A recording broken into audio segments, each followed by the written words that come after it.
அனைவருக்கும் வணக்கம். என்னைக்குமே நான் சொல்றது உண்டு, நம்மளுடைய வாழ்க்கை நம்மளுடைய பயணம் அத்தனையுமே நம்ம முடிவு பண்றதில்ல, முருகன் தான் முடிவு பண்றார் அப்படின்னு. கும்பகோணத்துக்கு ஒரு நிகழ்ச்சிக்காக வந்திருக்கும் போது நான் என்னோட இன்ஸ்டாகிராம்ல போட்டிருந்தேன், எனக்கு வீடியோ எடுக்கிறதுக்காக சில ஹெல்ப் வேணும்னு கேட்டிருந்தப்போ என்னுடைய நண்பர்கள் எல்லாம் சேர்ந்து என்னை ஒரு கோயிலுக்கு கூட்டிட்டு வந்திருக்கிறாங்க. அது எப்பேற்பட்ட கோவில், ஏன் முருகன் என்னை இங்க கூட்டிட்டு வந்தாருங்கிறது இங்க இருக்கக்கூடிய சிவாச்சாரியார் இந்த தலத்தினுடைய பெருமையை சொல்லும் போதுதான் எனக்கு மெய் சிலிர்த்து போனேன். அப்படின்னா இன்னைக்கு நிறைய கோயில் நம்ம சொல்றோம் ஆறுபடை வீட்டை பத்தி, இப்பேற்பட்ட அதிசயமான கோவில் நம்ம கும்பகோணத்தில் இருக்குங்கிறது முருகனுடைய அருளால எனக்கு தெரிஞ்சிருக்கு. நீங்களும் கட்டாயம் இந்த கோயிலுக்கு வரணும். இந்த கோயிலுடைய பேரு திரு ஏரகம் அப்படின்னு. அதாவது சிவபெருமான் முருகப்பெருமான்கிட்ட பூமியில தவம் பண்ண சொல்றார். எங்கே போய் தவம் பண்ணணும்னு கேட்டோன்னையே சிவபெருமான் கையில் இருக்கக்கூடிய ஆயுதத்தை பூமியில இருந்து அந்த ஆயுதம் பட்ட இடத்துல முருகப்பெருமான் தவம் பண்றார். அப்பேற்பட்ட ஒரு சக்தி வாய்ந்த கோயில் தான் திரு ஏரகம் ஆதிநாத சுவாமின்னு.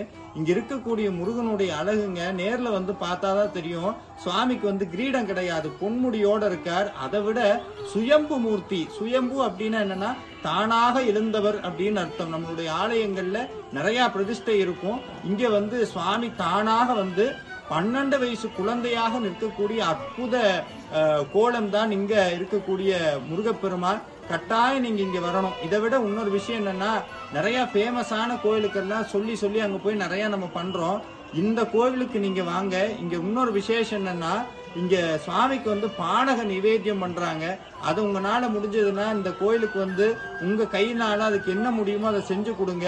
அதை விட முக்கியம், இங்க உட்கார்ந்து அருணகிரிநாதர் அருளிய திரு ஏரக திருப்புகளையும் பாடி முருகப்பெருமானையும் வழிபட்டு உங்களால இந்த கோவிலுக்கு என்ன கைங்கரியம் பண்ண முடியுமோ அதை நிச்சயம் பண்ணுங்க. காலத்தினால முற்பட்ட அதிசயமான கோவில். இங்க இன்னொரு அதிசயம், சுவாமி மூலவரா இருக்க. இன்னொன்னு என்னன்னா, அந்த போர்ல பட்ட வடு, அந்த வடு கூடி சுவாமியினுடைய மேனியில இருக்கா. அதெல்லாம் நிச்சயமா நீங்க தரிசனம் பண்ணணும். ஏன்னா என் மூலமா முருகன் உங்க எல்லாத்தையும் இங்க அடைக்கிறார் அப்படிங்கறத என்னுடைய அபிப்பிராயம். கட்டாயம் இந்த கோயிலுக்கு வாங்க. இது அமைந்திருக்கக்கூடிய இடம் கும்பகோணத்துல திரு ஏரகம், சுவாமி மலை போற வழியிலேயே இருக்கு. இந்த அற்புதமான இந்த கோவிலினுடைய மூலவர் கந்தநாத சுவாமி, அம்பாளுடைய பெயர் சங்கரநாயகி, நம்ம முருகனுடைய பெயர் ஆதி சுவாமிநாத சுவாமி. அதாவது முதல்ல முருகப்பெருமான் அந்த உபதேசம் செய்த தலம் சொல்லுவாங்கல்ல, தந்தைக்கு உபதேசம் செய்த சுவாமி இவர்தான். சுவாமி மலைக்கும் உட்பட்டது இந்த நம்மளுடைய இந்த திருத்தலம். இங்க முருகப்பெருமான் தந்தைக்கு உபதேசம் பண்றார்.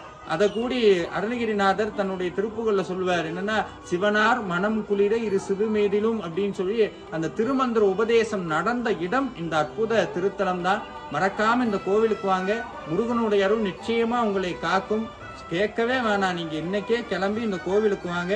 இந்த சுவாமின்னு சொல்லக்கூடாதுங்க, இந்த குழந்தையோட முகத்தை பார்த்தாதான் தெரியும் அது எப்படி நம்ம கிட்ட பேசுது அப்படின்ட்டு. எல்லாம் முருகனுடைய அருள், வேலும் மயிலும் துணை.